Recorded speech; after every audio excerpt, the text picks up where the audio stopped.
वंदो श्री अरहंत परम गुरु, जो सबको सुखदाई।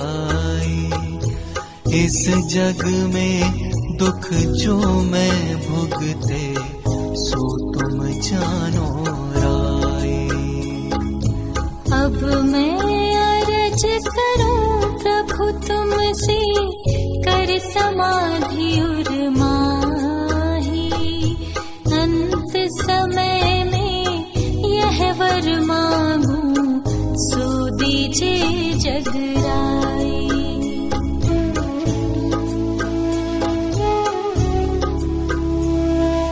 भव भव में तन धार नए मैं, भव भव शुभ संग पायो। भव भव में नृप रिद्धि लई मैं, मात पिता सुत थायो। भव भव में तन पुरुष तनोधर, नारी हूँ तन लीनो। भव भव में मैं भयो नपुंसक, आत्म गुण नहीं चीनो।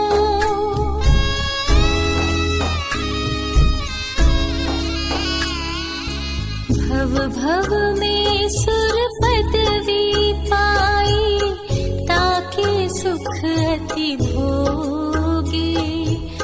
भव भव में गति नरक तनी धर, दुख पाए विधि योगे। भव भव में तिर्यंच योनि धर, पायो दुख अति भारी। भव भव में साधर्मी जन को, संग मिल्यो हितकारी।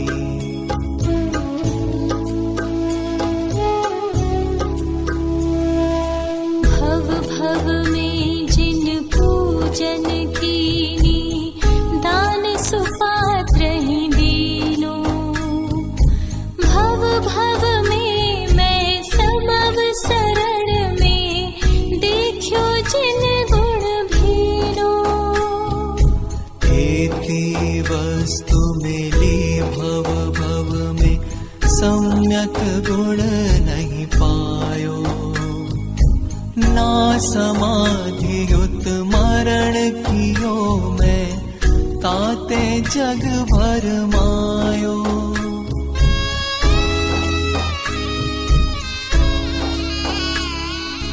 काल अनादि भयो जग भ्रमते, सदा कुमरण ही कीनो। एक बार हूँ सम्यक युत मैं, निज आत्म नहीं चीनो। जो निज पर को ज्ञान होए, तो मरण समय दुख काई। देह विनाशी मैं निज भासी, शांति स्वरूप सदाई।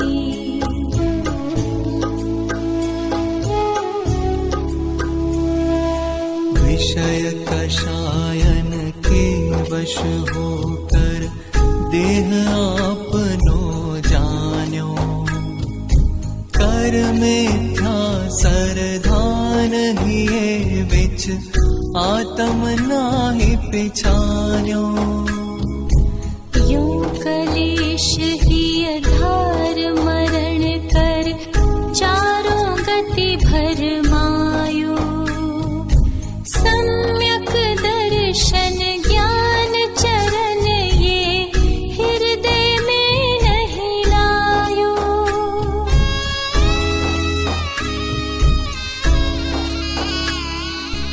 अब यारज करूं प्रभु सुनिए, मरण समय यह मांगो। रोग जनित पीड़ा मत हो, अरु कषाय मत जागो। ये मुझ मरण समय दुख दाता, इन हर साता कीजे। जो समाधियुत मरण होए मुझ परु मिथ्या मद छीजे।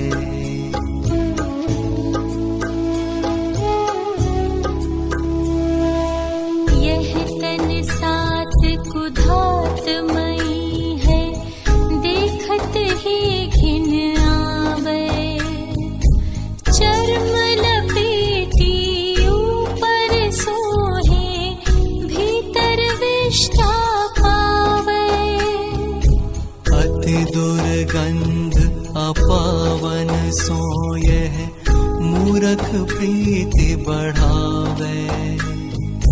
देह विनाशी जिय अविनाशी, नित्य स्वरूप कहावे।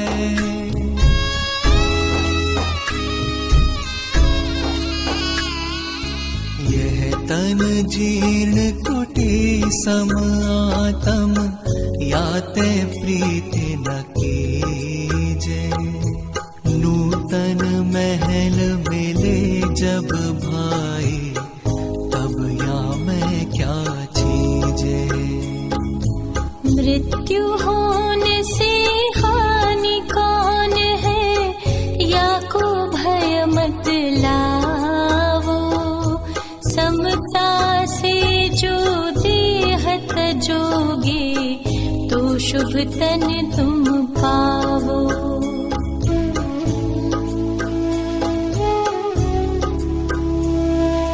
मृत्यु मित्र उपकारी तेरो, इस अवसर के माही।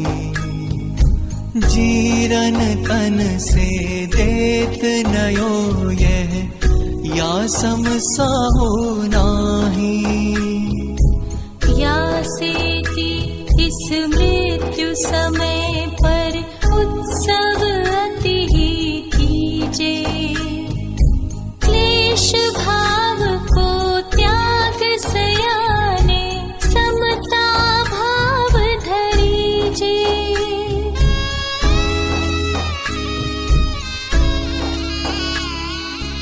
जो तुम पूरब पुण्य किए हैं, तिनको फल सुखदाई। मृत्यु मित्र बिन कौन दिखावे, स्वर्ग संपदा भाई। राग द्वेष को छोड़ सयाने, सात व्यसन दुखदाई। अंत समय में समता धारो, पर भव पंथ सहाय।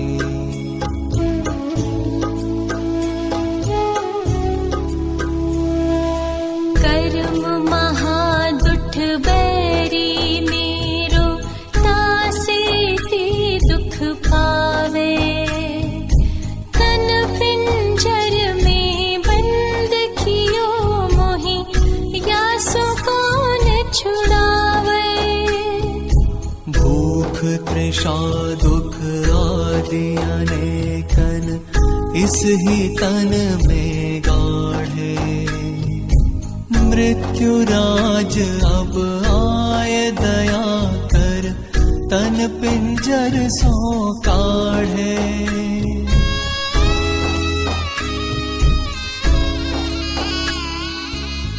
नाना वस्त्राभूषण मैंने इस तन को पहराए। गंध सुगंधित अतर लगाए, षट रस असन कराए। रात दिना मैं दास होय कर, सेव करी तन केरी। सो तन मेरे काम नायो, भूल रयो निधि मेरी।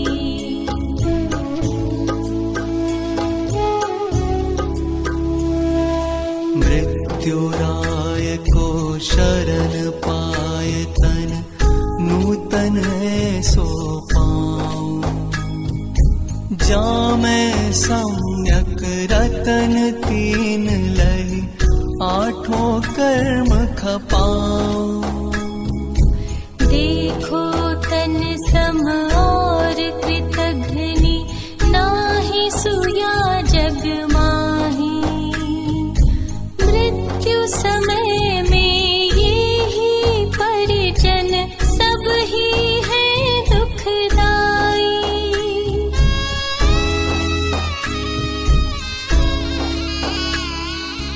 यह सब मोह बढ़ावन हारे, जिय को दुर्गति दाता।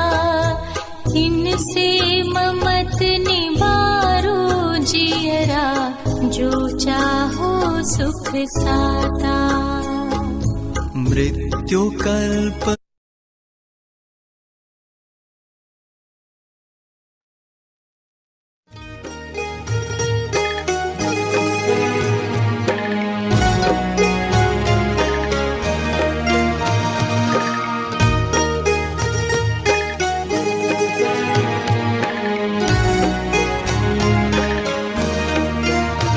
शब्दवाद नय षट द्रव्य गुण पर्याय और प्रमाण का। जड़ कर्म चेतन बंध का, अरु कर्म के अवसान का। कहे कर स्वरूप यथार्थ जग का, जो किया उपकार है उसके लिए जिन वाणी माँ को वंदना शत बार है। उसके लिए जिन वाणी माँ को वंदना शत बार है। वंदना शत बार है। वंदना शत बार है।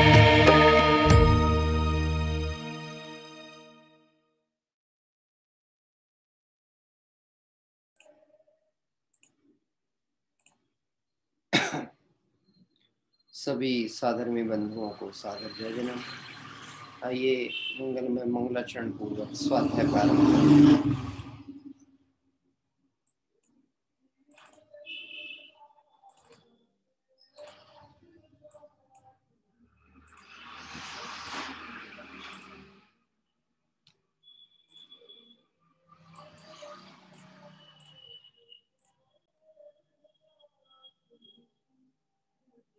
नमो अरिहंताणं नमो सिद्धाणं नमो आयरियाणं नमो वज्रायाणं नमो लोये सब साहूणं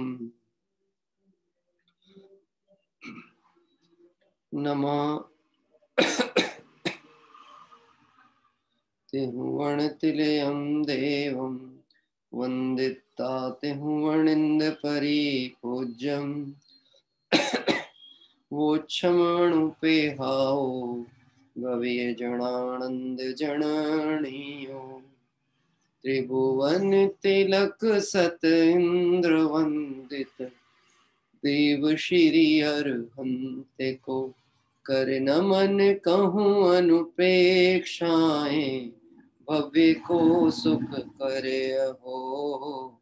भव्य को सुख करे अहो। कार्तिक की अनुप्रेक्षा में निर्जरा भावना के अंतर्गत इस निर्जरा भावना की अंतिम गाथा 114वीं गाथा का विषय कल प्रारंभ किया था। गाथा पाठ के माध्यम से उस विषय में वापस हम विचार करेंगे। अब उत्कृष्ट निर्जरा कहकर उसके कथन को पूर्ण करते हैं। जो समसो खरणी लीणो बारंबारम सरेय पाणम इंद्रिय कषाय विजयी तस् हवेणिज्जरा परमा। जो साम्य सुख में लीन हो बहुबार निज चिंतन करे। जीते कषाय रु इंद्रियों को उन्हें उत्तम निर्जरा। उन्हें उत्तम निर्जरा।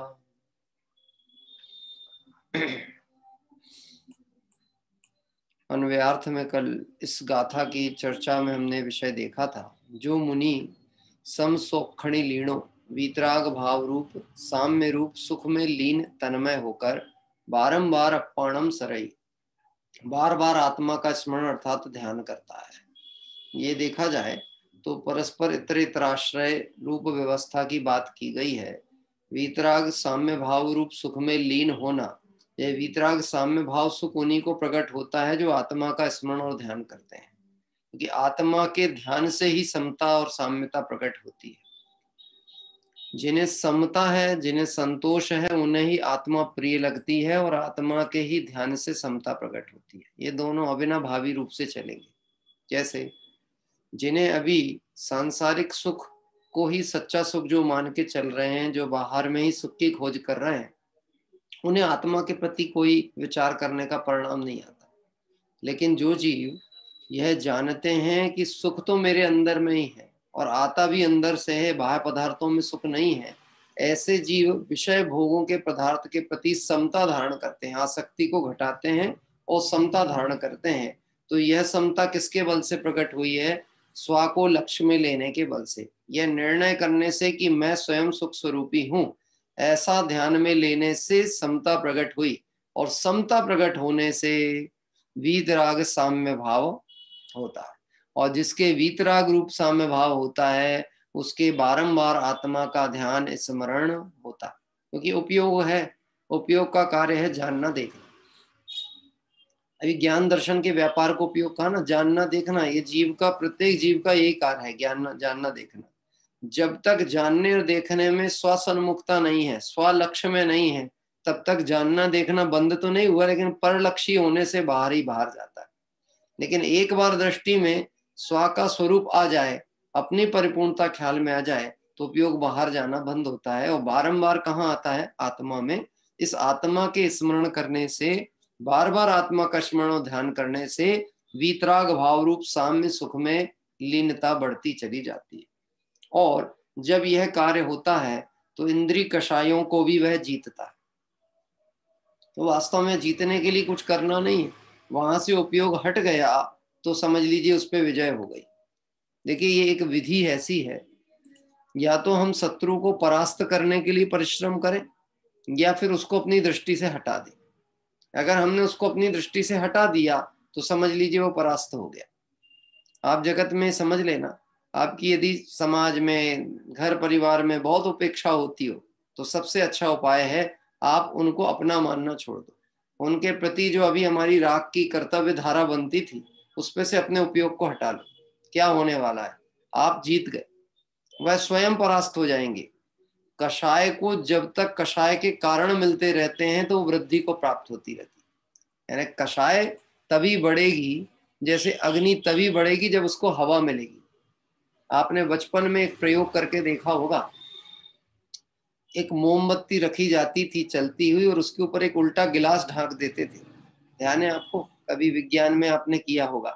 तो वो थोड़ी देर में वह मोमबत्ती अपने आप बुझ जाती थी। तो क्या कारण था? कि उसको वायु नहीं मिली, ऑक्सीजन नहीं मिली, बिना ऑक्सीजन के वो जल नहीं सकती। ऐसे ही ये जो इंद्रिय हैं, विषय कषाय आदि हैं, जब तक इनको उपयोग की हवा ना मिले, जब तक इनमें जीव तन्मय ना हो, तब तक यह विजयी होते रहते हैं। तन्मय हो तो विजयी होते हैं, और तन्मय नहीं हो तो ये परास्त हो जाते हैं। ऐसे जीवों को उत्कृष्ट निजरा कही। वीतराग साम्य भाव रूप जो सुख अनुभूति करें, और साथ ही साथ जो बार बार आत्मा का स्मरण ध्यान करते हैं, ऐसे जीव इंद्रिय कषायों को जीतते हुए बहुत निर्जरा करते हैं। भावार्थ, जो इंद्रियों का और कषायों का निग्रह करके परम वीतराग भाव रूप आत्म ध्यान में लीन होते हैं, उनको उत्कृष्ट निर्जरा कही गई है। अभी प्रवचन के विषय से थोड़ी सी चर्चा चालू करते हैं। 114वां नंबर गाथा का प्रवचन। जो आत्मा का भान करके उसके अनुभव में लीन होते हैं, वह परम वीतरागी मुनि परम सुखी है। जो आत्मा का भान करके उसके अनुभव में लीन है, वो परम सुखी है। उदाहरण, जैसे सुकौशल मुनि को सिंह खा रहा है, फाड़ रहा है, शरीर का भक्षण कर रहा है, फिर भी उन्हें उस समय दुख नहीं। उस समय चिदानंद स्वरूप के आश्रय से वीतरागी अनाकुल शांत रस का प्रभाव बह रहा है, उस अनुभव रस का सदैव आनंद लेगा। बाहर में प्रतिकूल प्रसंग दिख रहा है, अन्य व्यक्ति देखे तो कल्पना करके ही घबरा जाए कि देखो मुनिराज के ऊपर कितना उपसर्ग हो रहा है, मुनिराज कैसे इस उपसर्ग को सहते होंगे, ये मन ही मन कल्पना कर रहा है। क्यों? क्योंकि ये बहिर्मुख दृष्टि है ना, उसको ऐसा लगता है शरीर पे होने वाला कष्ट का वेदन करने वाला आत्मा, अनुभवन करने वाला आत्मा, आत्मा ही नहीं, शरीर और आत्मा एक ही है। कष्ट किस पे हो रहा है? शरीर पे नहीं, आत्मा पे ही कष्ट हो रहा है, ऐसी उसकी मान्यता। और मुनिराज की दृष्टि क्या चल रही है? शरीर भिन्न है और आत्मा भिन्न, इसलिए शरीर में होने वाला जो परिणमन है वह बाहर का बाहर हो रहा है और अंदर मैं पूर्ण सुरक्षित हूं। ऐसा जानकर मुनिराज उपसर्ग के काल में भी चिदंद ज्ञायक स्वरूप का अनुभव करते हैं। ऐसे मुनिराजों को निजरा विशेष कही गई। अभी यहां समझना, उपयोग को बाहर से हटा लिया, शत्रु के प्रति उपसर्गकर्ता के प्रति द्वेष नहीं कर रहे हैं इसलिए निर्जरा नहीं कही, परंतु उपयोग स्वसन्मुख हो गया, परम शुद्धता के लक्ष्य पे आ गया, इसलिए निर्जरा है। क्यों? शत्रु उपसर्ग करे और उसके ऊपर कषाय नहीं करना, यह तो मंद कषाय। कषाय करना ये तीव्र कषाय है। तो तीव्र कषाय भी आश्रव का कारण है और मंद कषाय भी आश्रव का कारण है। और यहाँ विषय चल रहा है निर्जरा का। तो निर्जरा किसको कही? कि जो ऐसी अवस्था में उपसर्ग के काल में भी परम शुद्ध ज्ञायक स्वरूप को लक्ष्य में लेकर के किसी को उपसर्ग करता देख ही नहीं रहे, अपना उपयोग उपसर्ग की परिस्थितियों से हटाकर स्वसन्मुख कर लिया, ऐसे मुनिराजों को विशेष निर्जरा होती। तो एक बात स्पष्ट समझना, निर्जरा का कारण, मूल कारण क्या है? ये जितने भी गिनाए गए ना उपाय निर्जरा के, इन सब का उपेय कौन है? वह है शुद्ध आत्मा, अपना स्वरूप, वह निर्जरा का मूल कारण। अहो मैं परम स्वभाव कारण परमात्मा हूं, ऐसी दृष्टि करके बार बार उसका स्मरण करके उसमें लीन होते हैं, वह इंद्रियों को जीतते हैं। जो अपने को शरीर रहित देखते हैं वह इंद्रियों को जीतते हैं, क्योंकि ये इंद्रियां किसकी हैं? शरीर की। इंद्रियों की परिभाषा आपने ध्यान से पढ़ी होगी तो आपको बात ख्याल में होगी, इंद्रिय किसे कहते हैं? बताएंगे कोई इंद्रियां किसे कहते हैं? मैं बोलता हूं, आप देखना मिलाना सही है कि नहीं। संसारी आत्मा के ज्ञान में निमित्त शरीर के चिन्ह विशेष को इंद्रियां कहते हैं। संसारी आत्मा के ज्ञान में निमित्त, ज्ञान तो होता है आत्मद्रव्य में जो ज्ञान गुण पड़ा है उससे, लेकिन संसार अवस्था में जो उस ज्ञान में निमित्त कारण बनते हैं, ऐसे बाह्य चिन्ह विशेषों को, और वो भी किसके? शरीर के, आत्मा के नहीं। किसके? शरीर के। उन शरीर के चिन्ह विशेषों को इंद्रिया कहा गया। तो ऐसी दृष्टि जिसकी हुई कि मैं कारण परमात्मा हूं, मैं परम स्वभावी हूं, उसकी दृष्टि शरीर से ही हट गई। अब शरीर से हट गई तो शरीर के चिन्ह विशेष दृष्टि में रहेंगे कि नहीं रहेंगे? हाँ, सरल उदाहरण ऐसा समझो, तन से जिसका ऐक्य नहीं हो, सुत्ती मित्रों से कैसे? स्त्री के प्रति का राग छूट गया तो साले का राग रहेगा क्या? ससुर साहब कहलाएंगे कि नहीं? सासू माँ कहलाएगी कि नहीं? नगर का राग कहलाएगा कि नहीं अगर पत्नी का राग नहीं है तो? और एक स्त्री मात्र का राग है तो फिर कितनों का राग है? बहुत राग है, फिर तो राग का विस्तार बहुत है। देह का राग है तो फिर कितना राग है? कि देह का राग मतलब विश्व की संपूर्ण पदार्थों का राग। एक देह के राग से वह राग की धारा क्रम से जुड़ते हुए विश्वव्यापी पने को प्राप्त होती है। जीव का विकारी परिणाम कितने प्रकार का? असंख्यात प्रकार का। कितना? असंख्यात। अब वह असंख्यात प्रकार का विकारी परिणाम क्यों हुआ? क्योंकि एक निर्विकारी ज्ञायक लक्ष्य में नहीं लिया और पर्यायों में तनय हुआ। तो पर्याय है अनंतानंत, तो विकार भी कितने प्रकार का? असंख्यात प्रकार का विकार परिणाम। जी हाँ, ऐसे मुनिवरों को उत्कृष्ट निजरा होती है। इसके अतिरिक्त जिनकी दृष्टि पर के ऊपर है, मैं आहार आदि को छोड़ता हूं ऐसा मानता है, उस अज्ञानी को तो मिथ्यात्वादिक का तीव्र बंध होता है। देखो ध्यान से समझना, क्या कह रहे हैं? मैं आहार आदिक को छोड़ता हूं या मैं शुद्ध आहार को ग्रहण करता हूं, यह जो भाव है, ये अज्ञानी को यह जो भाव होता है, ये मिथ्यात्वादी तीव्र बंध का कारण है। अभी ध्यान से समझना, मैं अशुद्ध भोजन करता हूं ऐसा जान करके भी करता है, यह तो पाप परिणाम है ही। लेकिन मैं शुद्ध भोजन करता हूं, यह परिणाम भी मिथ्यात्व के खाते में ही जाता है। शुद्ध भोजन करता हूं और मैं उपवास करता हूं, यह भी मिथ्यात्व का कारण। और मुनि अवस्था में ऐसा परिणाम चले तो स्थूल, सूक्ष्म भूल नहीं, स्थूल भूल, मोटी भूल है, मैं उपवास करता हूं। हाँ, इसलिए बाबू युगल जी साहब ने पूजन में लाइन डाली, ये क्षुधा देह का धर्म प्रभु, इसकी पहचान कभी ना हुई।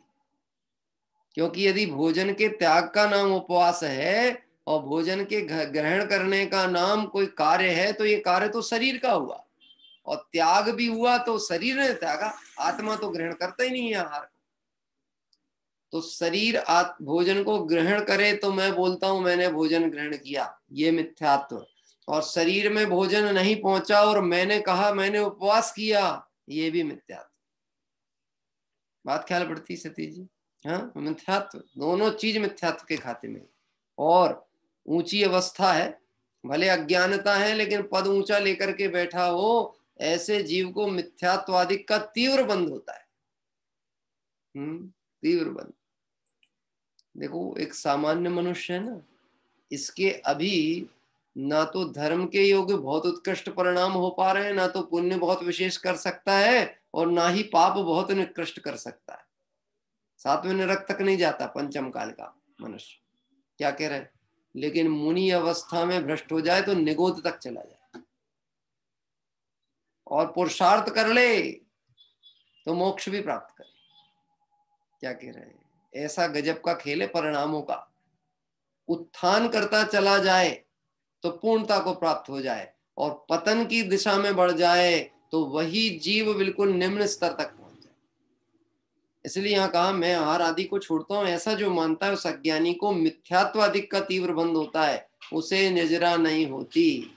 इसको कहते हैं भूखे भी रहे और लाभ भी कुछ नहीं मिला। भूखे भी रहे, भोजन भी नहीं किया, और ऊपर से कहना चाहिए भूखे रहे और कर्मों का आश्रय भी हो गया मिथ्यात्व आदि के कारण से। सम्यक दृष्टि को ही निजरा होती है, पर मुनियों को उत्कृष्ट निजरा होती है।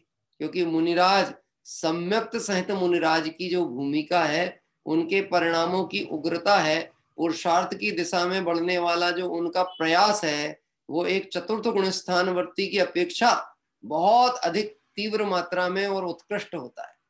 इसलिए जितना उत्कृष्ट परिणाम और जितना स्वरूप की निकटता का परिणाम, उतनी अधिक निर्जरा। तात्पर्य यह है कि जो इंद्रिय विषय और कषायों का निग्रह करके परम वीतराग भाव रूप आत्म स्वरूप में लीन होता है, उसको उत्कृष्ट निजरा होती है। एक दोहा आता है ना, देखिए दोहा पाठ आप और हम सब मिलकर के करेंगे। आखिरी में यहाँ एक दोहा दिया है इस विषय को पूर्ण करते हुए। पूरब बांधे कर्म जे धरे छरे तपोबल पाय, सो निर्जरा कहाए है धारे ते शिव जाय। सो निर्जरा कहाए है धारे ते शिव जाय। पूरब बांधे कर्म जे छरे तपोबल पाए। पूर्वबद्ध जो कर्म है, पूर्व में बांधे थे जीव ने परिणामों से जो कर्म, वह छरे तपोबल जाए पाए, तप के बल से। और तप किसको कहा? इच्छाओं का निरोध करना, वो ही तप है। इच्छाओं का निरोध कब होता है? जब हम अपने को पूर्ण माध्यंत विमुक्त मेकम, मैं परिपूर्ण हूं, यह लक्ष्य में लिया, अब मुझे कोई बाह्य पदार्थों से कोई इच्छा नहीं रही, मैं परिपूर्ण सुखी हूं, ऐसा लक्ष्य में लेते ही विषय भोगों से सुख की वांछा खत्म हो गई। बात ख्याल में आ रही? अब विषय भोगों के प्रति आसक्ति का परिणाम नहीं, क्योंकि मैं परिपूर्ण हूं, मैं पूर्ण सुखी हूं, तो मैं सुख की तलाश के लिए बाहर क्यों जाऊं, अन्य पदार्थों में सुख क्यों खोजूं। ऐसा जिनके लक्ष्य में होता है, यह बहुत तप बल का कार्य है। बल चाहिए तप करने के लिए। इच्छाओं को नियंत्रण करना ये आसान काम नहीं है, और जिन्होंने इच्छाओं को जीत लिया है, वो आज त्रिभुवन पूज्य पद को प्राप्त है। एक लक्षण समझो आप, इस लक्षण की अपेक्षा से दिगंबर भगवंत जो हैं पंच परमेष्टि हैं, वह पूज्यता को प्राप्त हुए काय के बल से, इच्छाओं का निरोध करने से। अन्य में आपको ऐसा रूप देखने को नहीं मिलेगा जैसे वीतरागी का होता है।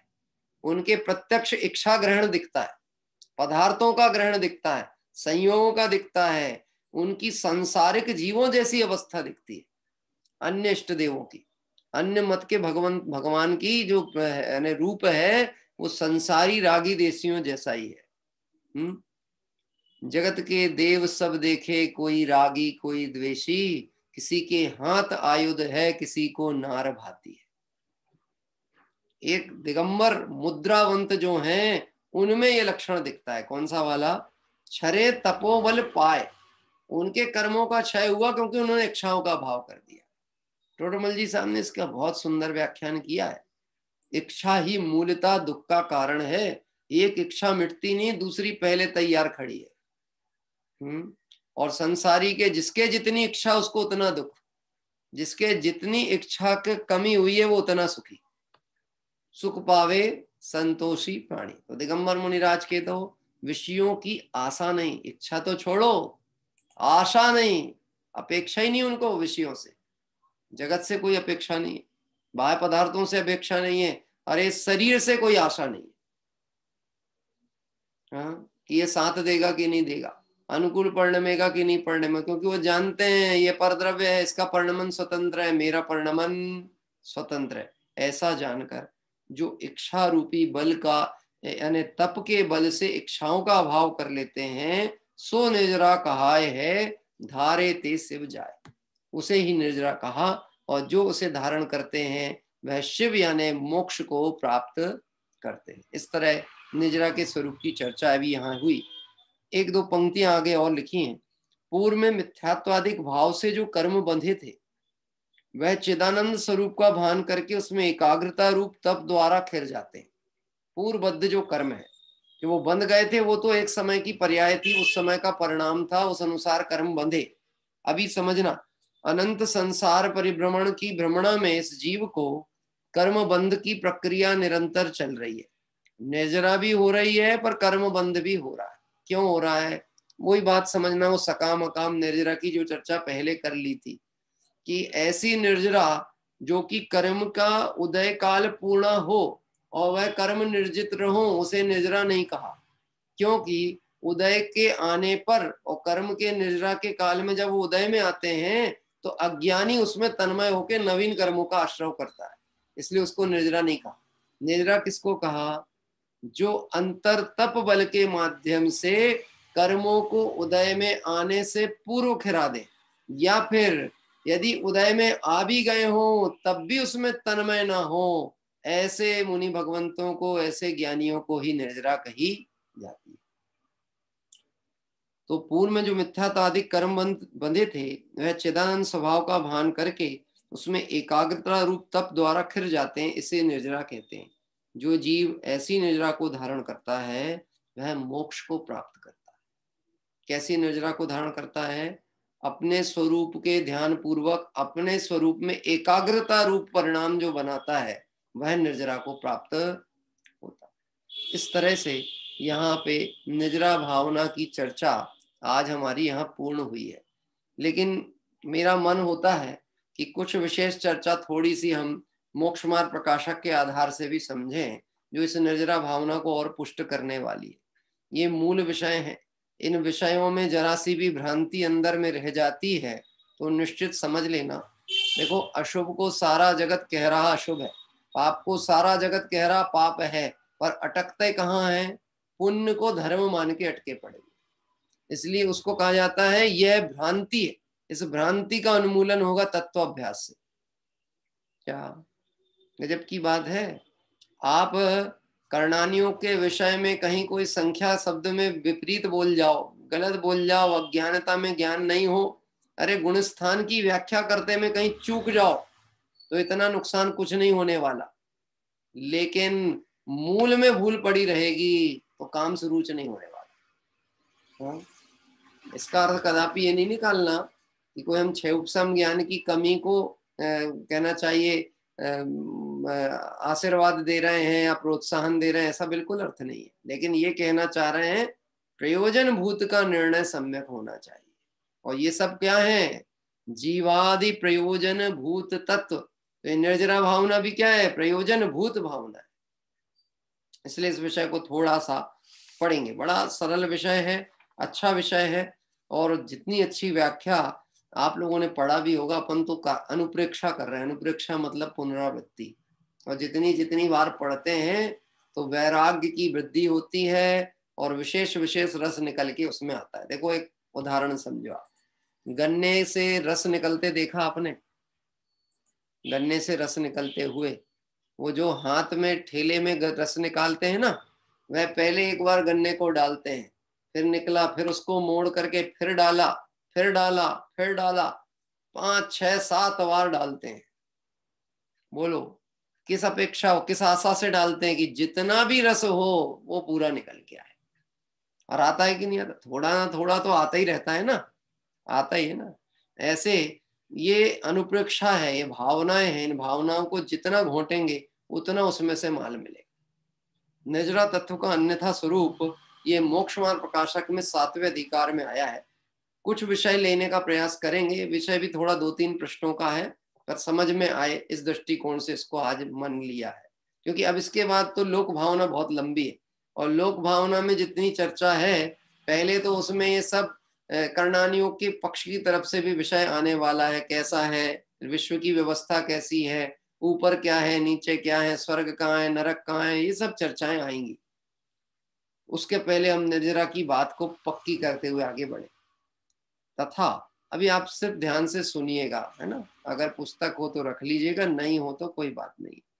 निर्जरा तत्व का अन्यथा स्वरूप है पेज नंबर 230 230। और लगभग मोक्षमार्ग प्रकाशक के हर संस्करण में जो भी प्रकाशित हुए उसमें पृष्ठ संख्या कहीं नहीं बदली है। आप जो चीज एक बार जिस पृष्ठ पे पढ़ के टिक मार्क लगा लेंगे, आपको वही मिलने वाली है। निर्जरा तत्व का अन्यथा स्वरूप। तथा यह अनशन आदि तब से निर्जरा मानता है। तथा यह मतलब कौन? यह मतलब कौन? अनादिकाल से अज्ञानता से जो जीव भरे पड़े हैं उनकी बात चल रही है। यानी अपनी भी भ्रांति की बात आएगी। अगर भूल हम में है तो हम भी इसी कैटेगरी में गिने जाएंगे। अनशन आदि तप से, अनशन आदि में मतलब वो 12 प्रकार के तपों को ले लेना, जिसमें मूलतः तो बहिरंग तप, जिसे दुनिया देख के तप कहती है। बहुत तपस्वी हैं साहब, बहुत उपवास करते हैं, काशन करते हैं, व्रत करते हैं, बहुत, इनके जैसा जीवन दूसरा नहीं। यह कहते हैं ये अनशन आदि तप से निर्जरा मानता है, परंतु केवल बाह्य तप ही करने से तो निर्जरा होती नहीं है। बाह्य तप तो शुद्धोपयोग बढ़ाने के अर्थ करते हैं, शुद्धोपयोग निर्जरा का कारण है। ये तपस्या क्यों की, उपवास क्यों किया, इसके विषय में हमने चर्चा की थी। उपवास क्यों करते हैं कि भैया उपवास करते हैं तो स्वा के निकट बैठने के लिए, वास करने को समय मिलता है। अभी जो हमारा समय भोजन पान आदि में सांसारिक विकल्पों में जाता था, उसको वहां से हटाया, और वहां से हटेंगे तब हमें अपने पास बैठने का टाइम मिलेगा। इसलिए उपवास में मात्र भोजन का त्याग नहीं कहा, विषय, कषाय और आहार। और ये चर्चा बहुत अपन ने की है कि जिसका उपवास है वो दुकान नहीं चला सकता, उस दिन चलाना भी नहीं चाहिए। शादी विवाह प्रसंग आदि है तो उसमें नहीं जाना, कोई लौकिक राजरंग के प्रसंगों में सम्मिलित नहीं होना। उपवास किया है ना आज अष्टमी चौदस को या किसी व्रत के दिन, तो विषय का त्याग सबसे पहली शर्त, विषय। कषायों का त्याग, ऐसे कोई भी कार्य जो कषाय पोषण का कार्य बने। अरे उपवास भी करे, 10 दिन का उपवास करे और समाज सम्मान करे तो नहीं कराना। क्यों नहीं कराना? हमने तुम्हारी माला पहनने के लिए आहार त्याग नहीं किया था, हम अपने घर में रहने के लिए और अपनी आराधना के लिए समय चाहिए था, इसलिए किया था। हाँ? तो विषय, कषाय और आहार। तो बाह्य तप तो शुद्धोपयोग बढ़ाने के अर्थ करते हैं। ये जो बाह्य तप कहे हैं ना, इनका भी अंतर परिणाम, अंतर के निकट में आना है। अंतर में मूल भाव क्या है? बाह्य तप का क्रिया नहीं है। बाह्य तप उपवास है, अनशन है, वृत्ति परिसंख्यान है, रस परित्याग है, काय क्लेश है, विविध संयासन है, ये कोई मात्र क्रिया नहीं है। कि दुनिया देखे और हमें बड़ा माने, कि लोग देखें अरे देखो हमसे तो सब तरह के रस मिले हुए हैं भोजन, तब भी हमको नहीं भा रहा, और यह तो नीरस भोजन भी बड़े स्वाद से ले लेते हैं, समता से ग्रहण करते हैं, धन्य है। गजब की बात। हाँ, मुनिराज नीरस भोजन लेते हैं, सरस नहीं, और कदाचित सरस भी मिल जाए ना तो नीरस भाव से लेते हैं। कैसे सरस मिल जाता होगा, कैसे मिलता होगा?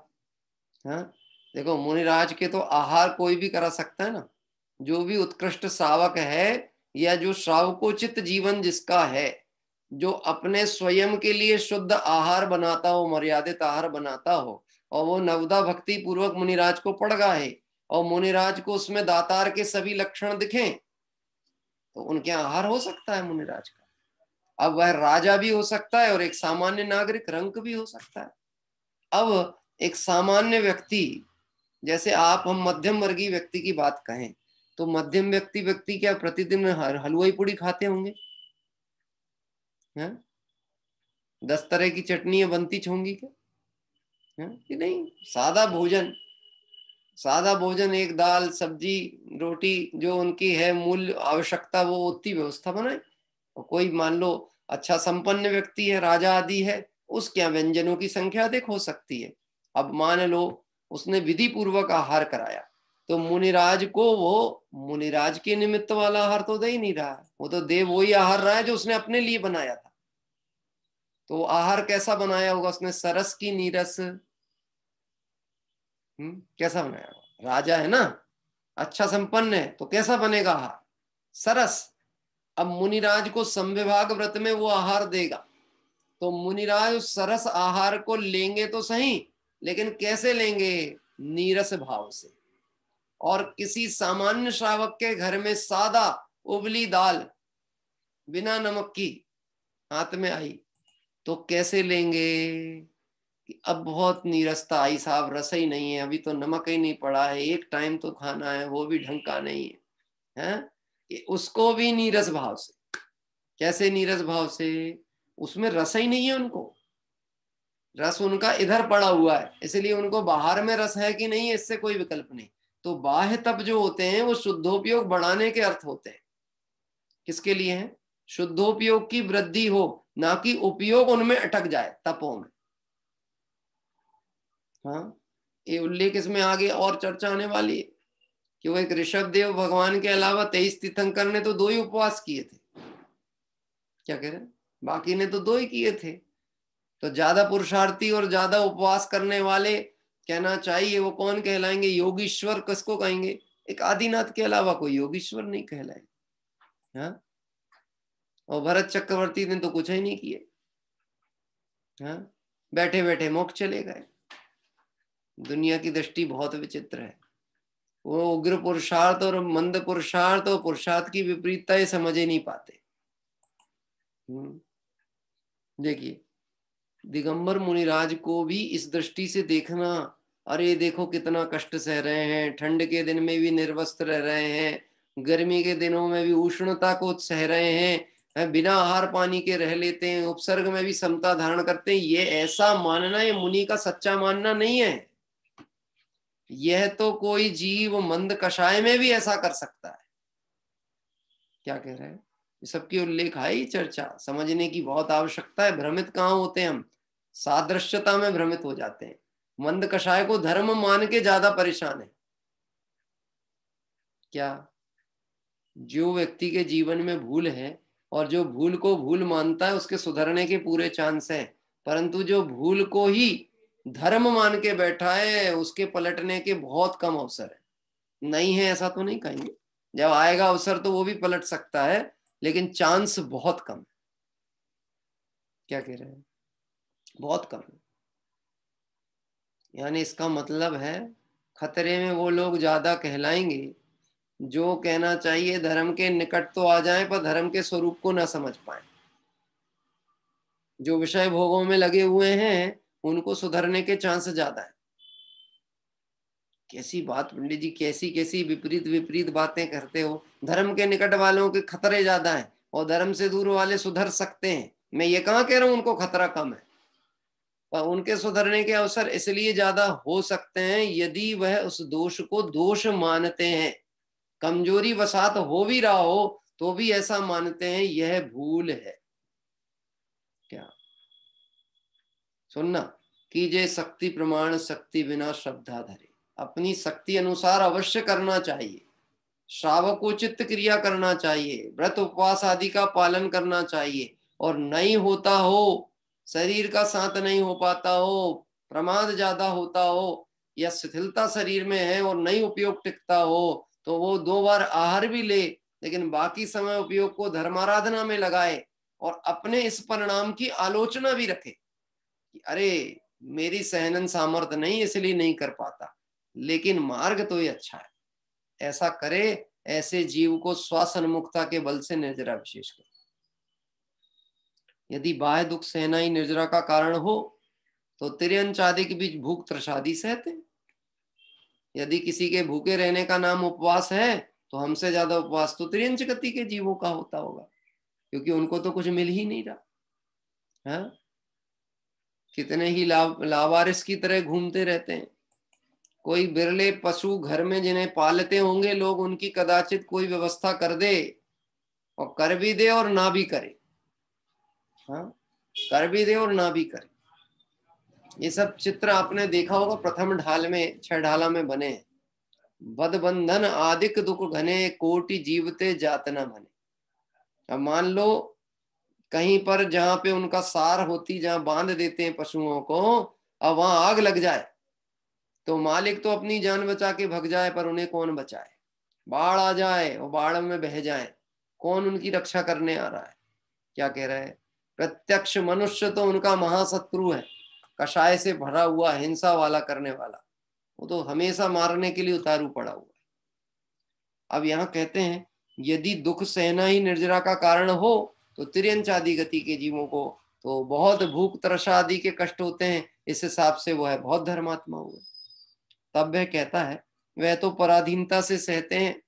देखो क्या तर्क दे रहे हैं तो टोडामल जी, वो तो पराधीनता में सहते हैं, स्वाधीनता से धर्म बुद्धि पूर्वक उपवास आदि रूप तप करे, उससे निजरा होती है।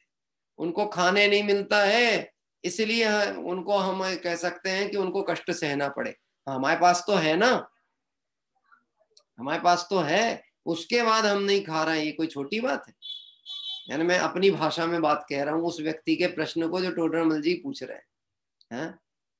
अरे उनके पास नहीं है इसीलिए उनको नहीं खाने मिला, हमारे पास तो है तब भी हम नहीं खा रहे, देखो हमारा बल कितना मजबूत है। बात ख्याल में।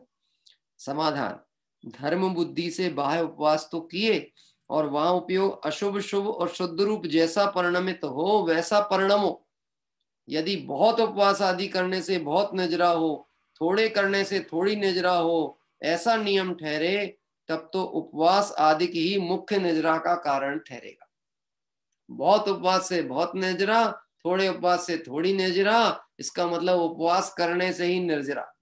अब उपवास करने से निर्जरा तो फिर हमको तो आजीवन भोजन का त्याग कर देना चाहिए, निर्जरा हो ही जाएगी पक्के में। हो ही जाएगी और क्या नहीं होगी। खाली पेट भूखे मर जाएंगे तो निर्जरा तो हो ही गई ना। ये यानी यहाँ पे एक बताया जा रहा है, निर्णय कराया जा रहा है कि वास्तव में निर्जरा का मूल कारण क्या, क्रिया नहीं, बाहर के तप नहीं, पर बाह्य तप में होने वाला अंतर परिणाम की शुद्धता, वो है निर्जरा का कारण।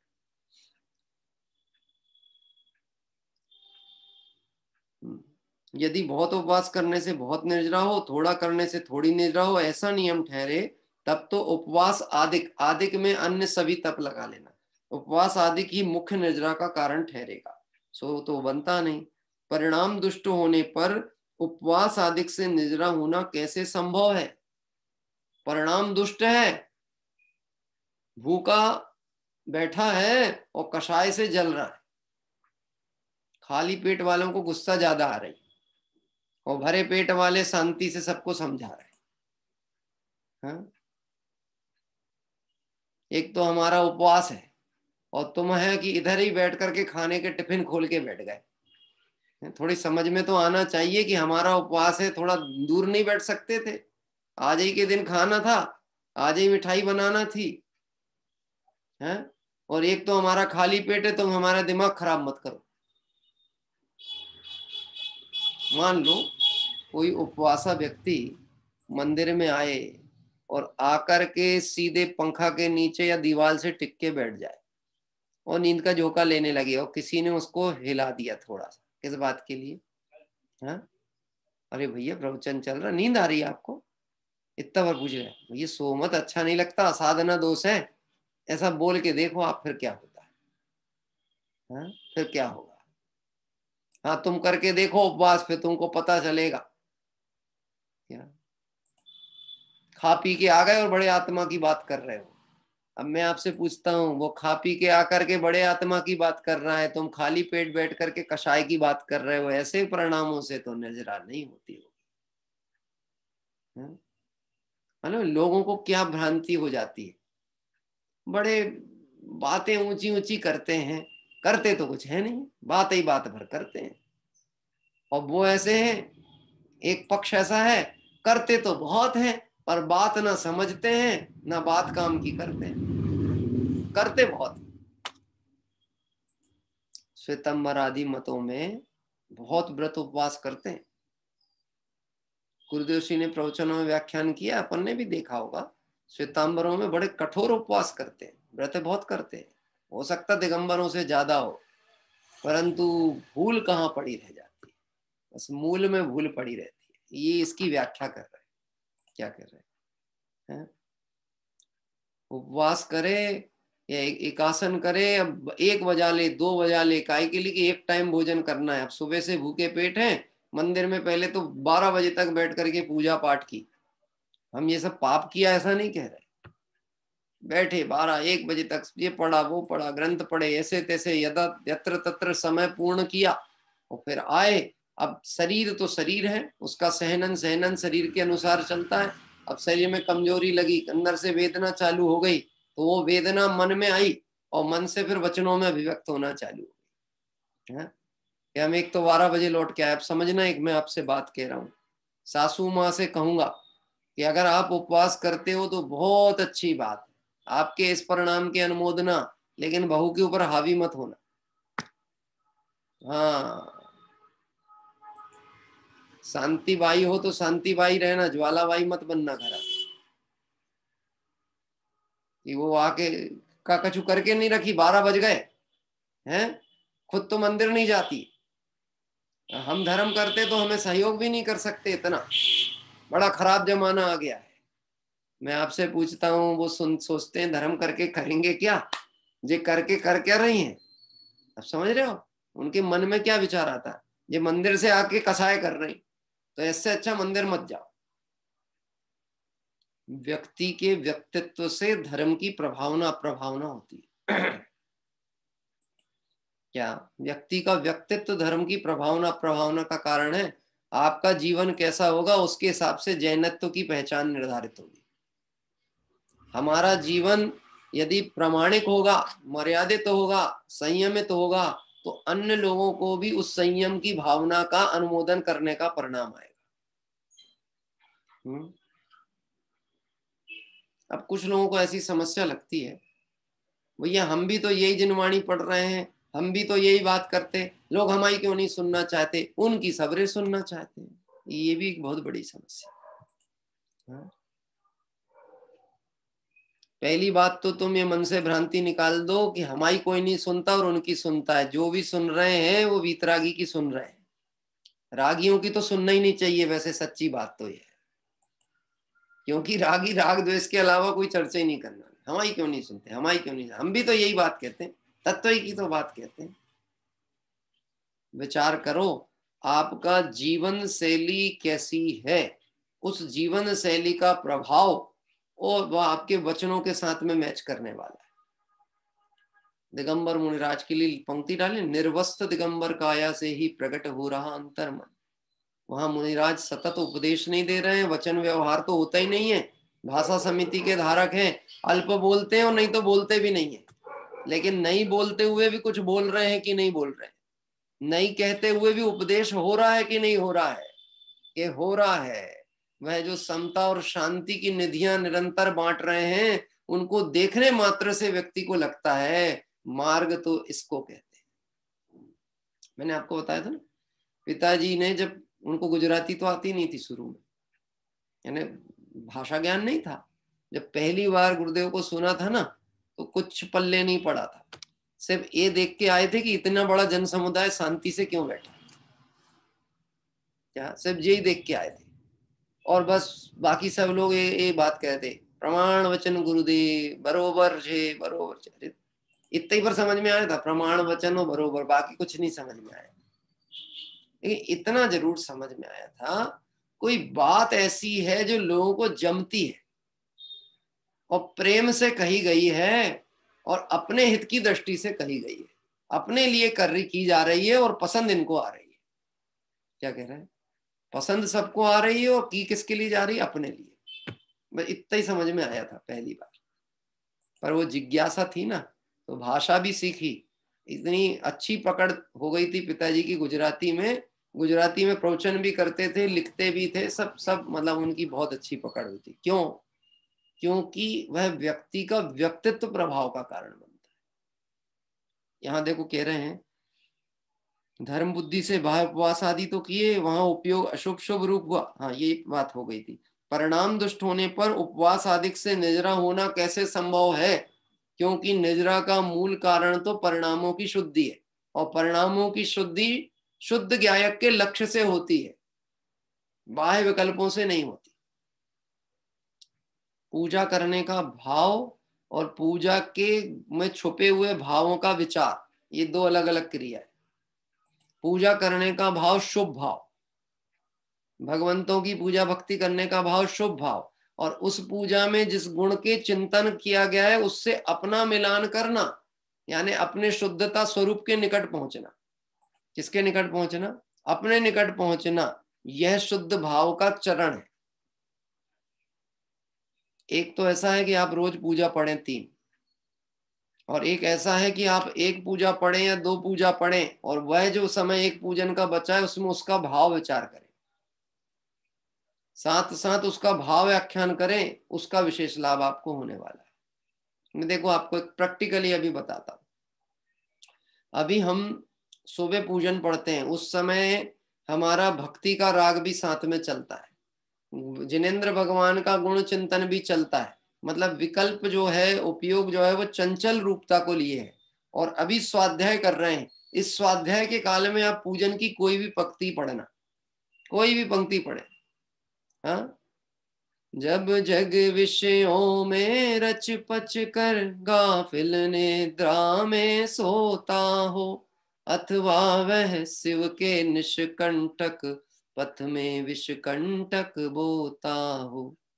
अब सुनना, इस समय जो आपने पढ़ा है, इस समय आपका उपयोग ज्यादा बाहर के विकल्प जंजालों में नहीं था, सिर्फ ये था क्या कहा गया, इसका विचार जानकर, इस पर विचार कर भावों की प्रमुखता का था। इस समय आपको विशेष पूजा का लाभ मिलेगा। बड़े पंडित जी इसलिए कहते हैं भक्ति का भी स्वाध्याय होना चाहिए, स्वाध्याय पूर्वक भक्ति होना चाहिए। क्या अपन भक्ति करते हैं ना बाद में, तो स्वाध्याय के बाद की भक्ति है, और स्वाध्याय के बीच बीच में भी अपनी भक्ति चलती रहती है।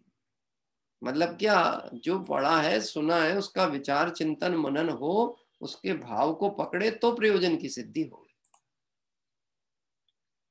यदि ऐसा कहें कि जैसा अशुभ शुभ शुद्ध रूप उपयोग परिणमित हो उसके अनुसार बंध निजरा है, तो उपवास आदि तप मुख्य निजरा का कारण कैसे कहा? यदि ऐसा कहा जाए कि अशुभ शुभ शुद्ध रूप उपयोग परिणति हो, उसके अनुसार ही बंध निजरा है। अब इसमें समझना, अशुभ और शुभ यह तो बंध का कारण है, और जो शुद्ध है वह निर्जरा का कारण है। तो उपवास आदि तप मुख्य निर्जरा का कारण कैसे रहा? यानी फिर उसको ऐसा प्रश्न आया कि यदि ये बंध का कारण है, इसका मतलब है कि उपवास करने से कोई लाभ तो है ही नहीं, इससे तो बेहतर क्या है, कि दाल रोटी खाओ प्रभु के गुण गाओ, यही तो अच्छा काम है। आवाज क्लियर आ रही है आप लोगों को? कट तो नहीं रही आवाज? अभी हाँ, अतुल भाई के वहां पर मैसेज आ रहा है, उनको शायद कट के जा रही है आवाज। अतुल भाई बाकी जगह तो सही पहुंचती है। हाँ, वो शायद आपका नेटवर्क वहां का गड़बड़ होगा, है ना।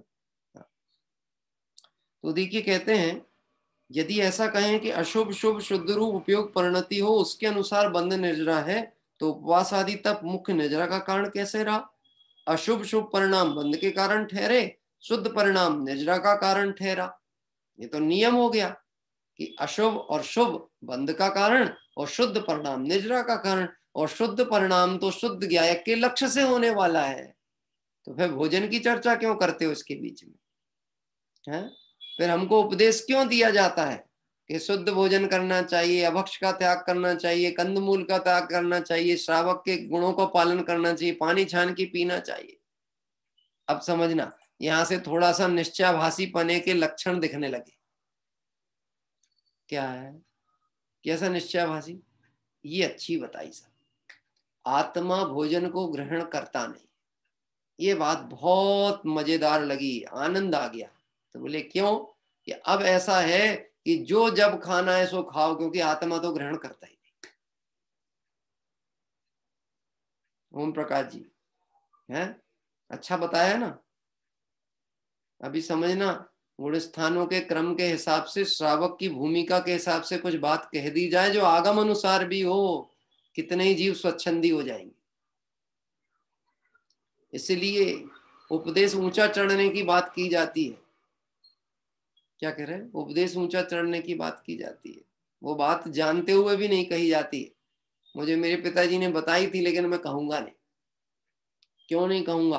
क्योंकि सामूहिक स्वाध्याय में सभी तरह के विचारधारा का व्यक्ति बैठता है।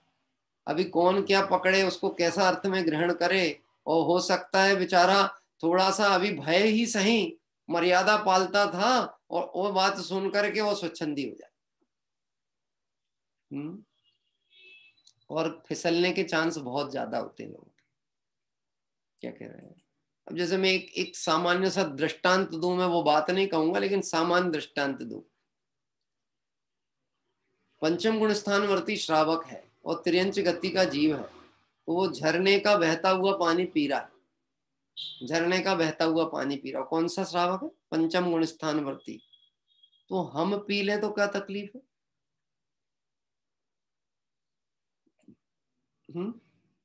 हम पी लें तो क्या तकलीफ? हम अपनी वही घर की बोतल में झरने का पानी भर के पी लें तो क्या तकलीफ? वो पी सकता है, हम नहीं। अब आप समझ रहे हो? तो इसका मतलब यह है कि वो घर से बोतल में पानी भर के ले जाना ही नहीं चाहेगा, है? वो हमको कहीं ना कहीं मिल ही जाएगा। और फिर वो भूमिकाओं की जब आड़ लेना चालू करेगा ना, तो उससे पतन के अलावा कुछ नहीं पकड़ता।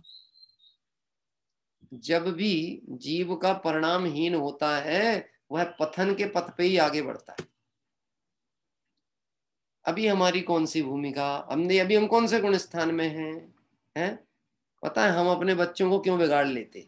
क्योंकि अभी हमारे बच्चे छोटे हैं, हमारे बच्चे छोटे हैं, हमारे बच्चे छोटे हैं। अभी तो चलो ठीक है, कुछ नहीं होता, बच्चे छोटे हैं, अभी खा लेन दो, खेल लेन दो, जैसा उनका मन है कर लेन दो, कल जिम्मेदारी आएगी सब सुधर जाएंगे, है? मुझे तो कई लोगों का ये लॉजिक भी नहीं समझ में आता है, लड़का बिगड़ाओ शादी कर दो सुधर जाएगा। मुझे ये बिल्कुल नहीं समझ में आता, शादी करके कैसे सुधर जाएगा ये, है? कि क्या वो सुधारने वाली आएगी, वो मार मार के सुधारेगी तब सुधरेगा? कि कैसे सुधरेगा? मुझे यही नहीं समझ में आता, शादी करके कैसे सुधरेगा? नहीं मतलब आपको पता हो तो आप बताना, मेरी बात जरूरी नहीं कि आपको स्वीकार करनी जरूरी है, लेकिन आपको लगता कैसे सुधर जाएगा? सुधार तो सोच से होता है, दृष्टिकोण बदले तो सुधार होता है, अपनी जिम्मेदारी समझे तो सुधार होता है, अपना कर्तव्य जान के प्रमाद छोड़े तो सुधार होता है। हाँ, लोग सोचते हैं बोझ डाल दो तो सुधर जाएगा। बोझ डालने से कोई नहीं सुधरता। जिनके पिता जन्म से नहीं थे, अगर उनमें योग्यता की चाह थी तो आज वो योग्य बन के खड़े हैं, और जिनके पिता बहुत छोड़ के भी गए लेकिन योग्यता नहीं थी, तो वो सबको बर्बाद करके रखे। हाँ? बात ख्याल में? पिताजी कमा कमा के मरे जा रहे, बच्चे उड़ा उड़ा के परेशान नहीं हो रहे। और जे है तो मेरा है, मेरा है, मेरा है, मेरा है। मेरा है तो तू कर मजदूरी उनके नाम। हाँ? देखो यहाँ क्या कह रहे हैं, ये सब चर्चाएं विचार करने की हैं, बहुत सरल भाषा में विचार करके परिणाम संभालने की आवश्यकता है। परिणामों से ही नजराबंद का स्वरूप बताया गया है। परिणाम कैसे हैं? धर्म करके परिणाम आपके नरम पड़े हैं कि नहीं, कषाय ढीली पड़ी है कि नहीं, विषय भोग की आसक्ति घटी है कि नहीं, 4 में से 1 दुकान बंद करने का भाव आया है कि नहीं। एक और बात कहूं, पहले जब मंदिर बने थे ना, तब मुमुक्षुओं के पास में ज्यादा धन पैसा कुछ नहीं था, पर वो मंदिर बने, पूजा भक्ति की, उससे पुण्य बंधा, वो पैसा बढ़ा। वो पैसा बढ़ा तो अब उनको मंदिर में उतना रस नहीं आता। मैं अपने घर की बातें कर रहा हूं, पर घर की चर्चाएं हमको करना ही नहीं। क्या कह रहे हैं? अब वो मजा नहीं आता। पहले चप्पल जूते में बैठ करके भी शुद्धात्मा की बात सुनने को तैयार थे, जगह नहीं हो तो खड़े खड़े सुनने को तैयार थे। अब 2000 फीट के हॉल में सोशल डिस्टेंसिंग से भी बैठा लो तो भी कोई बैठने को तैयार नहीं।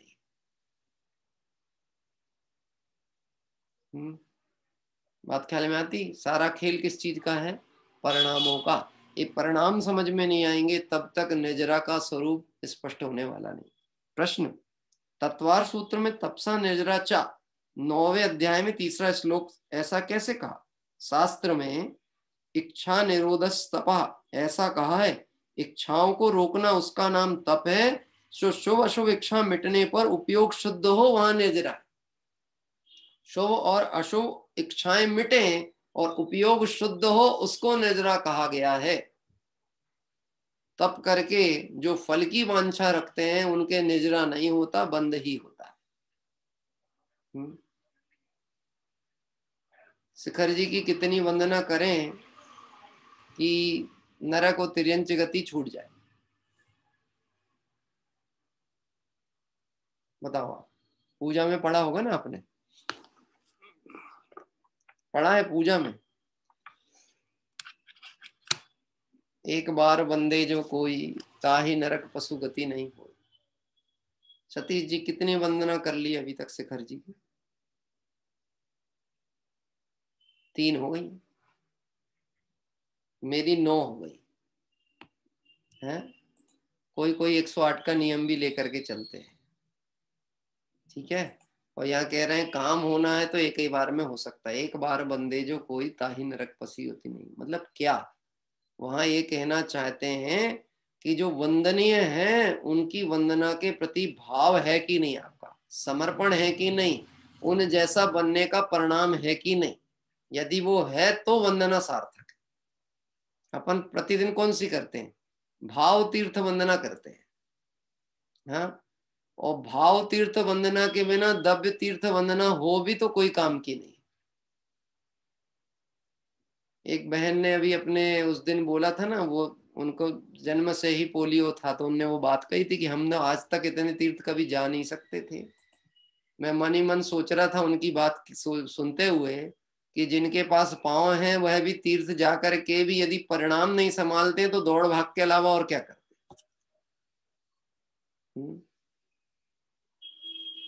आज पांव अगर सामर्थ्यवान नहीं भी हो, नहीं भी चल पा रहे हैं, लेकिन भाव रूप कर रहा हो और भावों से जुड़ा हो, भाव विशुद्धि हो रही हो तो प्रयोजन सिद्ध हो रहा है। देखो आज हमें अच्छा लगता है वह कार्य करना, तो कल हम सोचेंगे कि अवसर मिलेगा तो हम तीर्थ क्षेत्रों पे जाएंगे। क्या कह रहे हैं? और जाएंगे और इन्हीं भावों से करेंगे जिन भावों से यहाँ किया।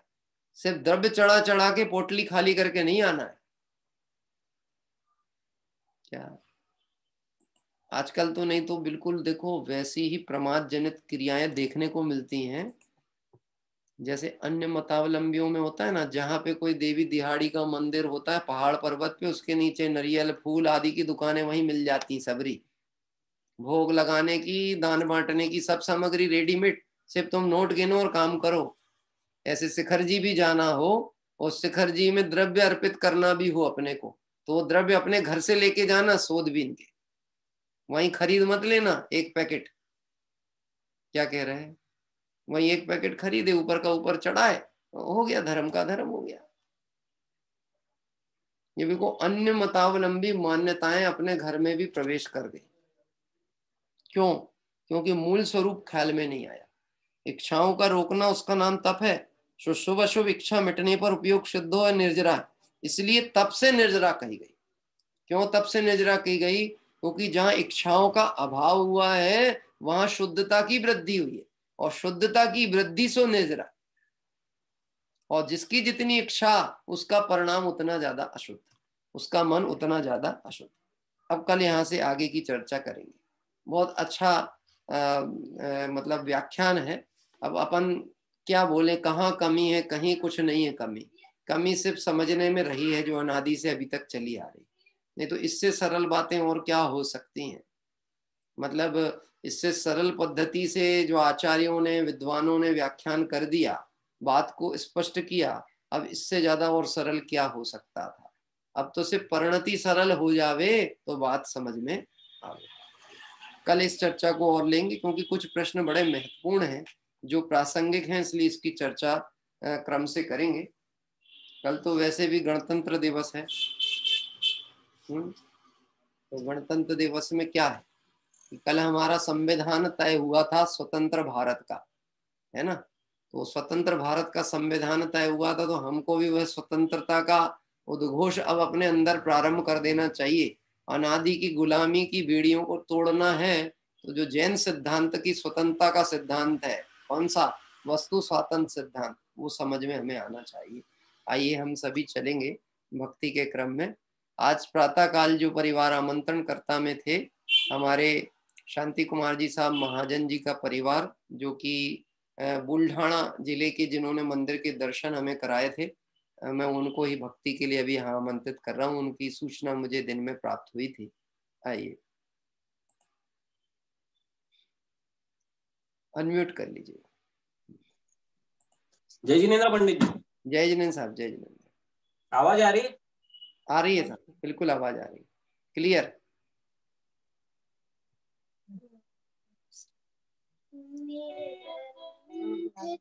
की भावना अब हो सफल मेरी, बीते हो आराधना में हर घड़ी मेरी, करके विराधन तत्व का बहु दुख उठाया, आराधना का यह समय अति पुण्य से पाया, मिथ्या प्रपंचों में उलझ अब क्यों करूं देरी, निर्ग्रंथता की भावना अब हो सफल मेरी, जब से लिया चैतन्य के आनंद का आश्वास, रमणीक हो गई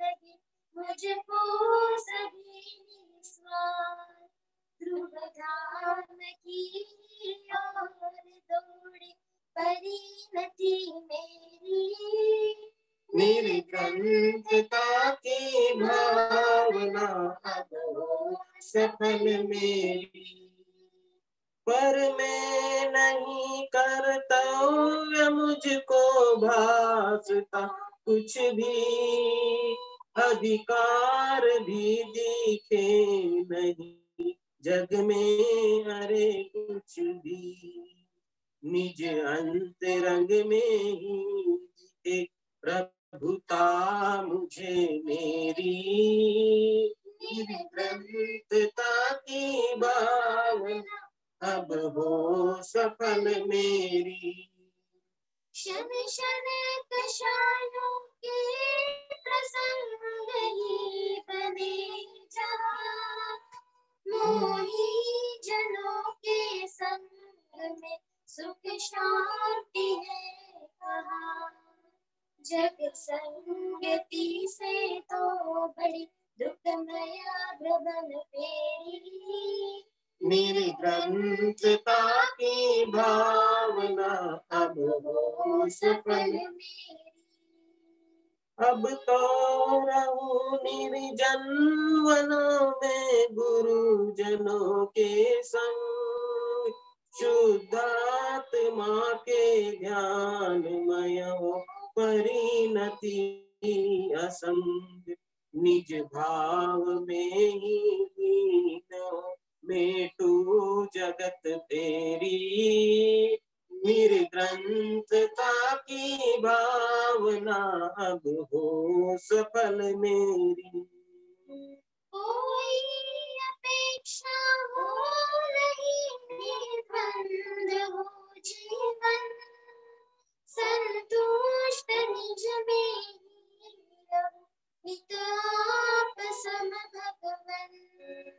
ओ आप सम निर्मुक्तम गलमय दशा मेरी, निर्ग्रंथता की भावना अब हो सफल मेरी। अब तो सहा जाता नहीं बोझा परिग्रह का, विग्रह का मूल लगता है विकल्प विग्रह का। स्वाधीन स्वाभाविक सज हो परिणति मेरी, निर्ग्रंथता की भावना अब हो सफल मेरी। निर्ग्रंथता की भावना अब हो सफल मेरी। बीते अहो आराधना में हर घड़ी मेरी, बीते अहो आराधना में हर घड़ी मेरी। जय गुरु। बहुत सुंदर। अभी हमारे शांति कुमार जी साहब महाजन जी का जो परिवार है, पूरी पारिवारिक रूप से आपने निर्गंत भावना आदरणीय बड़े पंडित साहब की सुंदर रचना यहाँ पर प्रस्तुत की। निर्गंतता की भावना अब हो सफल मेरी। अब ना होगी सफल तो फिर कब होगी, क्योंकि अब तो सब तरह से काल पक गया है। ऐसा विचार करते हुए ये जीव आचार्य कुंद कुंद स्वामी के हम उन वचनों को स्मरण करें जो उन्होंने प्रवचन सार ग्रंथ में चरणानुयोग सूचक चूलिका में ये बात लिखी है। हे जीवों, यदि दुख से परिमुक्त होना चाहते हो तो सामान्य धर्म को अंगीकार कर।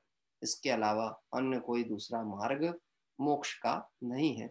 ऐसे वह निर्गंत भावना की सफलता और निर्गंत मुनिराजों की परम आत्मिक और आनंदमय दशा का चिंतन अभी इस भक्ति पाठ के द्वारा हम सभी ने किया। आइए हम सभी पहले भाव प्रतिक्रमण करेंगे, उसके उपरांत कल की मंगल तीर्थ वंदना की जानकारी लेते हुए और जिनवाणी स्तुति पाठ होगा। हाँ जी, किसी को जिनवाणी स्तुति पाठ लेना हो तो हाथ ऊपर करेंगे। हमारे एक अच्छा आज के आमंत्रणकर्ता परिवार में से मुझे हाथ दिखिया है जय प्रकाश जी मामा जी, आज वो लेंगे। सतीश जी का भी एक हाथ मुझे बाद में दिखा। सतीश जी आप कर लीजिएगा बिल्कुल, है ना जी। आइए। हे अरहंत प्रभो, मुझसे मन वचन काय द्वारा कृत कारित अनुमोदना द्वारा समरंभ समारंभ आरंभ द्वारा क्रोध मान माया लोभ द्वारा प्रमाद इत्यादि विभावों द्वारा इस भव में या पूर्व भव में सच्चे देव शास्त्र गुरु की अविनय हुई हो,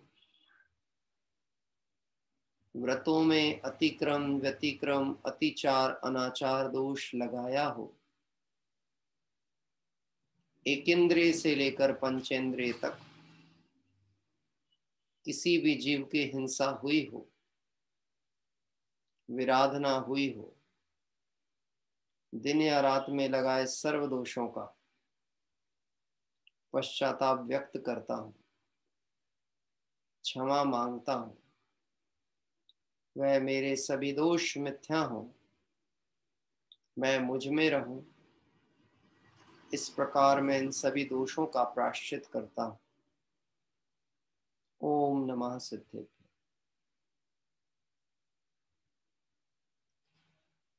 और आइए हम सभी कल मंगल तीर्थ वंदना के लिए चल रहे हैं प्रातः काल उत्तर प्रदेश के बड़े प्रसिद्ध नगर आगरा में, जहाँ पे बनारसी दास जी आदि हमारे 16वीं शताब्दी के बड़े विद्वान हुए हैं। भूधर दास जी, बनारसी दास जी आदि विद्वान जिस नगर में जिन्होंने आराधना आदि की, ऐसे आगरा में कल प्रातः काल हम सभी चलेंगे। श्री पार्श्वनाथ दिगंबर जैन मंदिर राजा की मंडी करके एक जगह है, वहाँ पर आगरा में बहुत ही अच्छा प्राचीन 400 वर्ष प्राचीन ये एक मंदिर है। 9 वेदियों के साथ और अनेक वितरागी भगवंतों के दर्शन और जिनवाणी माँ का बहुत बड़ा संग्रह वहाँ पर है, उसके दर्शन लाभ का अभी हमें कल अवसर प्राप्त होगा।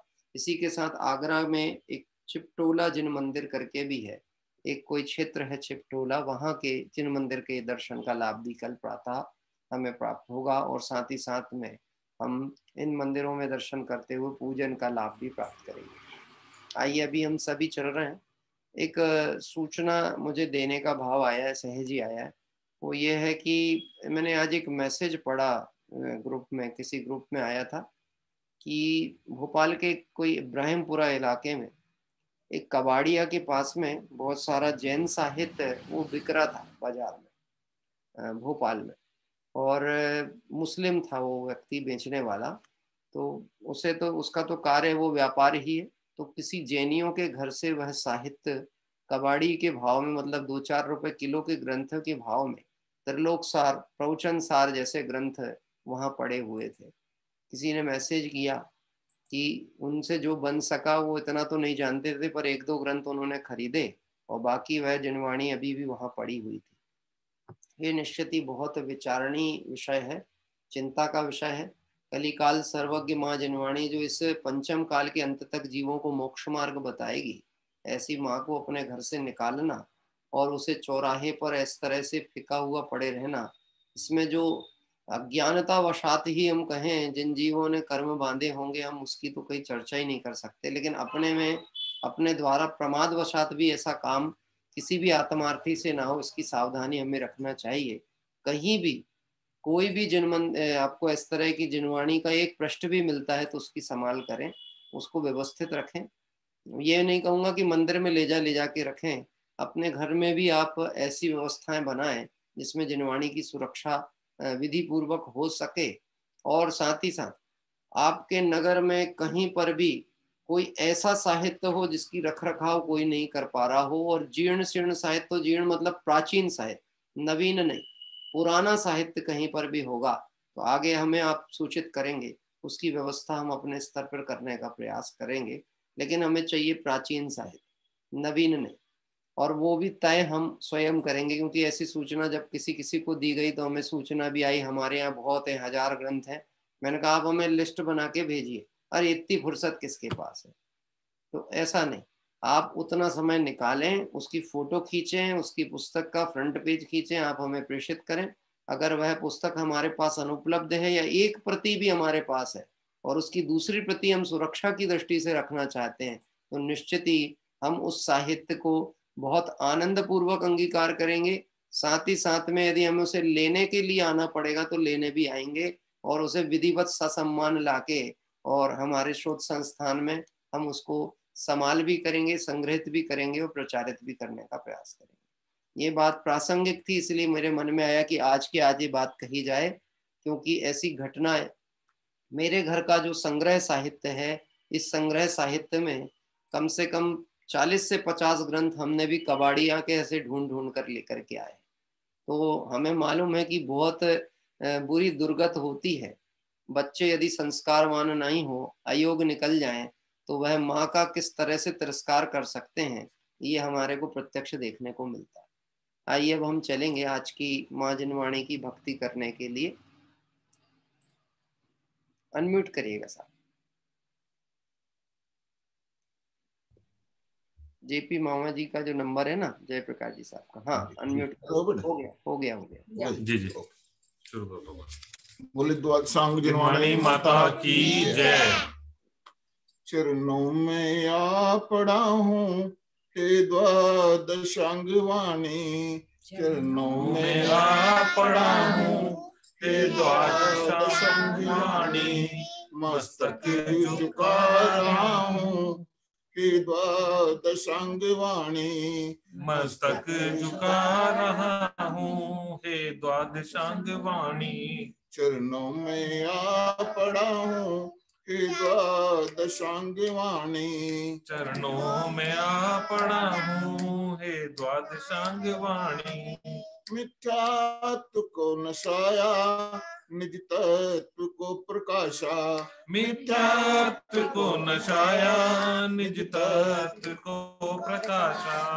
आपा पराया भाषा हो भानु के समानी, आपा पराया भाषा ओ भानु के समानी। चरणों में आ पड़ा हूँ हे द्वादशांग वाणी, चरणों में आ पड़ा हूँ हे द्वादशांग वाणी। मस्तक झुका रहा हूँ हे द्वादशांग वाणी, मस्तक झुका रहा हूँ हे द्वादशांग वाणी। सट द्रव्य को बताया स्वाद्वाद को जताया, षट द्रव्य को बताया स्वाद्याद को जताया। बहुफंद से छुड़ाया सच्ची जिनेन्द्र वाणी, बहुफंद से छुड़ाया सच्ची जिनेन्द्र वाणी। चरणों में आ पड़ा हूँ हे द्वादशांग वाणी, मस्तक झुका रहा हूँ हे द्वादशांग वाणी। रिपुचार मेरे मग में जंजीरें डाले पग में, रिपुचार मेरे मग में जंजीर डाले पग में। रिपुचार मेरे मग में जंजीरें डाले पग में। टाड़े हैं मोक्ष में तकरार मोक्ष उठानी। ठाड़े हैं मोक्ष मग में तकरार मोक्ष उठानी। चरणों में आ पड़ा हूँ हे द्वादशांग वाणी, मस्तक झुका रहा हूँ हे द्वादशांग वाणी। दे ज्ञान मुझको माता इस जग से तोड़ो नाता, दे ज्ञान मुझको माता इस जग से तोड़ो नाता। दे ज्ञान मुझको माता इस जग से तोड़ो नाता, दे ज्ञान मुझको माता इस जग से तोड़ो नाता। होवे सुदर्शन साता नहीं जग में तेरी सानी, होवे सुदर्शन साता नहीं जग में तेरी सानी। चरणों में आ पड़ा हूँ हे द्वादशांग वाणी, मस्तक झुका रहा हूँ हे द्वादशांग वाणी। चरणों में आ पड़ा हूँ हे द्वादशांग वाणी, मस्तक झुका रहा हूँ हे द्वादशांग वाणी। ये बोलो द्वादशांग जिनवाणी माता की जय। जय जय। बहुत सुंदर जिनवाणी माँ की स्तुति अभी परिवार के द्वारा ली गई। हमारे श्रीमान जय प्रकाश जी साहब जो परिवार है गाजियाबाद से, उनके द्वारा ये सुंदर जिनवाणी स्तुति पाठ लिया। परिवार के अन्य सदस्यों की भी आवाज आ रही थी, बच्चों की भी आ रही थी, इसलिए सारा परिवार आज जिनवाणी स्तुति पाठ में था। निश्चित ही प्रसन्नता की बात है। आइए हम सभी इस तरह से ये अभी जिनवाणी स्तुति के पठन और वांचन के बाद में और माँ जिनवाणी को मंगलमय स्तुति करने के साथ काय उत्सर्ग करें। 3 बार नमोकार मंत्र का पाठ। नमो अरिहंताणं नमो सिद्धाणं नमो आयरियाणं नमो वज्रायाणं नमो लोये सब साहूणं। नमो अरिहंताणं नमो सिद्धाणं नमो आयरियाणं नमो वज्रायाणं नमो लोये सब साहूणं। नमो अरिहंताणं नमो सिद्धाणं उत्थानम नमो आयरियाणम नमो उवच्छायाणम नमो लोई सविसाहूणम। जय बोले द्वादशांग में जिनवाणी माता की जय हो।